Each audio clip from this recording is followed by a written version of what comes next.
You're watching the Cultish Creative YouTube channel. I'm Matt Ziegler, proving anybody can talk to anyone if they're just curious enough. Let's get curious about a book. I got a book to review, Center Stage. This is by Andrea, Matt Ackerman, Paul Saganey. 10 out of 10. Financial advisor book. 10 out of 10. 10 out of 10 for a business book template, which is really what this review is going to be about. The template on writing a good business book. I'm going to give it 4 out of 5 as just a business book, because if you're not a financial advisor, it doesn't really totally apply to you, although there's a bunch of good lessons in here for any business. And this is the main thing I want you to know from this review. 1 star out of a bajillion stars in the night sky for Matt Ackerman. The 1-star points, I'm going to get to those as I go through these. I got 5 big ideas that I want to hit for this book. So if you want to write a business book, you want to reach business owner operators in a space, we're talking about Center Stage, how to become the star of your practice. It's a great template. Let's dive in. 5 big ideas. Big idea number 1, know your overarching, highly relatable, but slightly quirky, unifying metaphor, AKA what makes your fans your fans. Now, this shows up somewhere in the middle of the book, but this is a core idea that I think you can follow all the way through.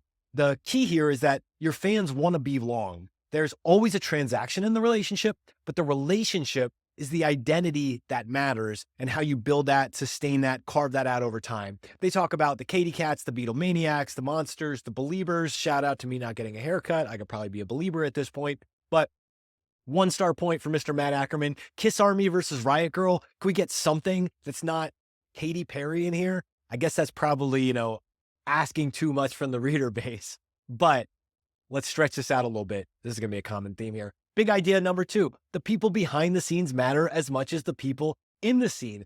Okay, this story, you get credit. Mike Gomez, the head production rigger for Elton John's 3-year, 300-date farewell tour that Elton John may or may not even know exists as a distinct human. This is wild. I actually really love this. Might have even teared up a little bit when I got to this in the book, when I read it, but 1-star, Matt Ackerman.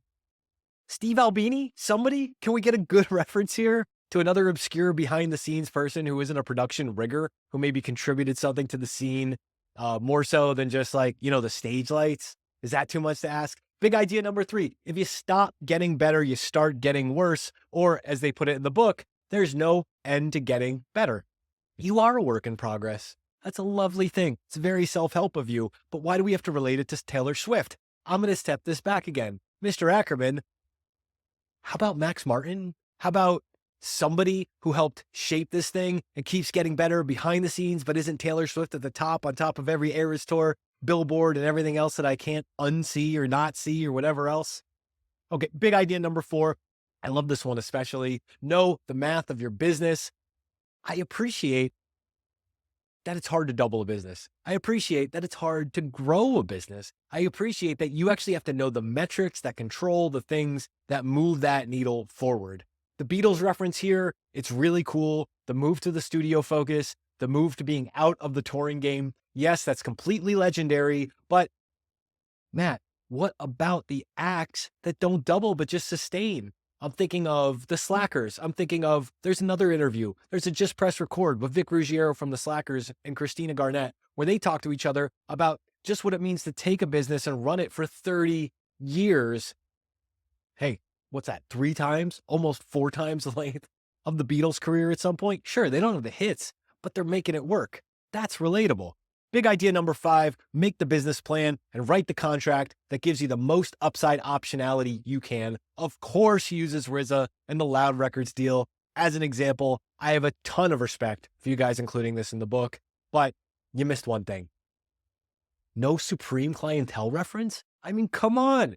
Ghost, the mighty Ghost, Tony Stark. Could we just get one reference to Supreme Clientele for a book that's all about clients and fans? Supreme Clientele. Was it that hard to get? Apparently it was. Big conclusion. I'm a huge fan of the professional/artist concept. I'm a huge fan of saying people who mix their interests and their arts into their professionalism do a better job because it keeps their curiosity front of mind. You guys did it in this book. Wonderful, wonderful job. If you're a financial advisor, this is a must read. If you are somebody who is writing business books, study this template, steal this template. Write a version that I can review that has more quirky weirdo things in it, I guess. And, bravo, Andrea, Matt Ackerman, Paul Saganey, you'd made a great contribution to the literature. I can't thank you enough. I can't wait to talk to each of you individually about this. This is Cultish Creative on YouTube, and I'm out.